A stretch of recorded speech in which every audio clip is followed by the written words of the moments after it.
We are coming up on the main entrance of the house here, and as the patient gets out of the car there, he can use the front entrance on this walkway, which is in very good shape, as well as these shrubs and tree there. They're well kept.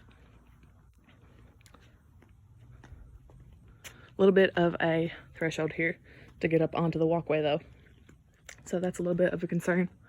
And then as we're walking up here to the front door, we can see that there are going to be 4 steps to entry, including the brick step at the top. And there are no handrails here, which is a hazard for the patient. And then this light to the top right, to the top left of the door is the only light outside of the home here. So that could cause low vision problems for the patient. And there is a screen door here, which could be a problem. It opens outward, and the other door opens inward to the home. And there is also a rug here, which could cause the patient to trip. The door opens with a lever, swings outward, and this is a twist handle, so it could be more difficult for the patient to open. But it opens inward, like I said before. And here we have a little threshold here that is greater than 1/2 inch, so that could cause the patient to trip, as well as this rug here when you walk in the door. Now we're in the main living space, where the lighting is pretty adequate for this room. As you can see here, there's a chair with armrest, but the chair as well as the sofas over there would more than likely have to have risers on them because they're pretty low, and the seat surfaces are very compliant, which could cause difficulty when the patient is getting up. There is no non-slip adhesives on the couches or chairs. And then there's no wireless cell phone here, so the patient would have to have a cell phone on him. Here's a dog bed in the middle of the floor, and that could cause, we could get that out of the way to improve the walkway space of the patient, as well as dog toys here that are often out on the floor, so that could be a tripping hazard as well. But the area is well lit. And there's a rug over there, which could cause a tripping hazard for the patient if he chooses to go over there. But this area is pretty spacious, as you can see. Now we'll move back to the kitchen. Lighting in the kitchen is very good. There is a lot of counter space, as you can see, with the island here, the table over there, the buffet against the wall there, and as well as counters where the sink and stove are. All the pipes are hidden. And we have cabinets here over the fridge. There's a cabinet here, which are pretty level with the patient and very accessible. On the island, we have cabinets there and there, which are a little bit lower, but the patient could probably use the top shelves of these cabinets.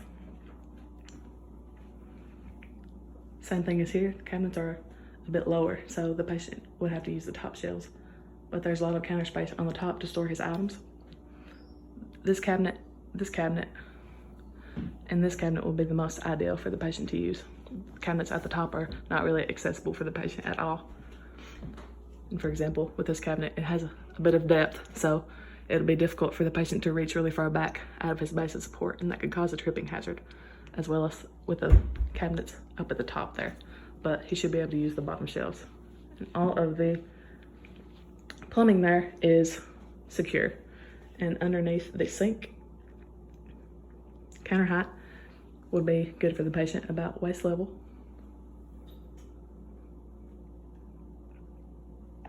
And he can place hot foods on the counter surfaces nearby. The stove, you have to reach in the back to turn it on. So that's not as ideal as it would be if they were in the front, but it shouldn't be too much of a problem. Walkways here is a bit narrow, so the patient would most likely have to traverse this way and to the table if you wanted to have the meal there.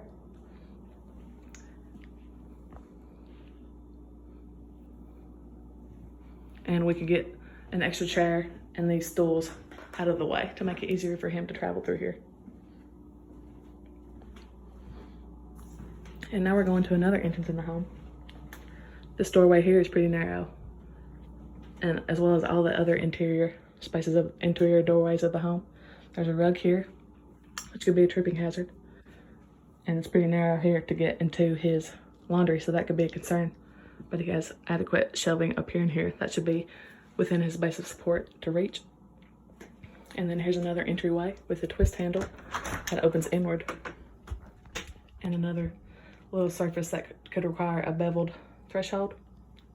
This entryway is 2 steps to entry, but it isn't as ideal as the front because of the narrow entryways. And there's a rug that can be a tripping hazard. The main entryway is 36 inches, but these here are around 32, and all the interior ones are less than 32 inches, like I said before. Now we'll make our way to the bedrooms and bathrooms and the hallway.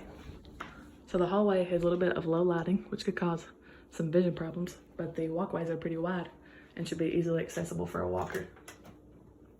And we have 2 guest bedrooms here that are identically laid out, so I'll just show you one of them. So they're pretty small, not ideal for the patient to be in this room as he can't maneuver his walker adequately through here. The lighting is good. He has a lot of storage space with the cabinets at the surface, level surfaces with his waist, and then more storage that he can easily reach there.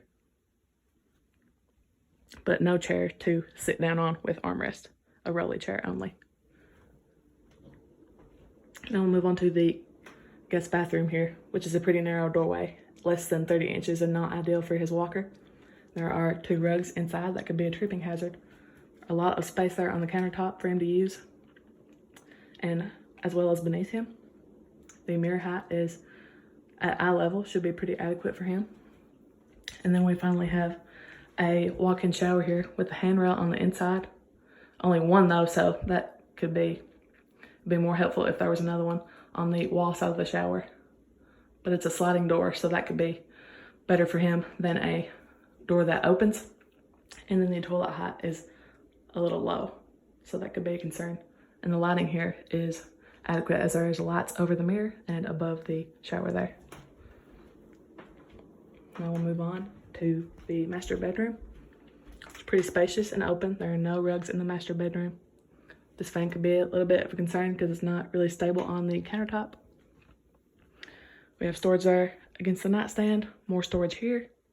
That can be used for his clothes with adequate counter space. Another one there, and another one there that is in very close proximity to the bed that he could sit on. And then there is our lighting, pretty adequate lighting with 2 lamps.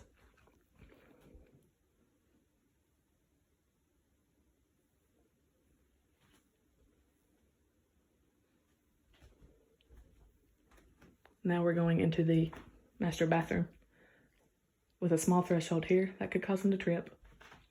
We have a walk-in shower, which is not as ideal as the other bathroom because of the opening door, not the sliding door, and the threshold to get in the shower there.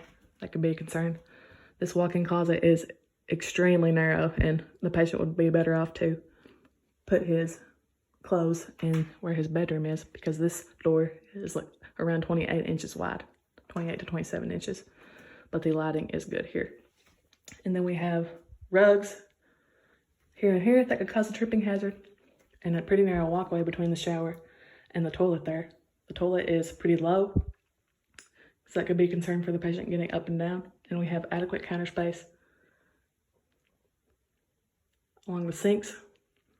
Cabinet space could be easily reachable there, but the lower ones would probably be not ideal for the patient and could cause him to fall over if he reached out of his base of support. And we also have a basin tub that is going to be hard for him to get into. So we would recommend using the other bathroom would be ideal, as I said before.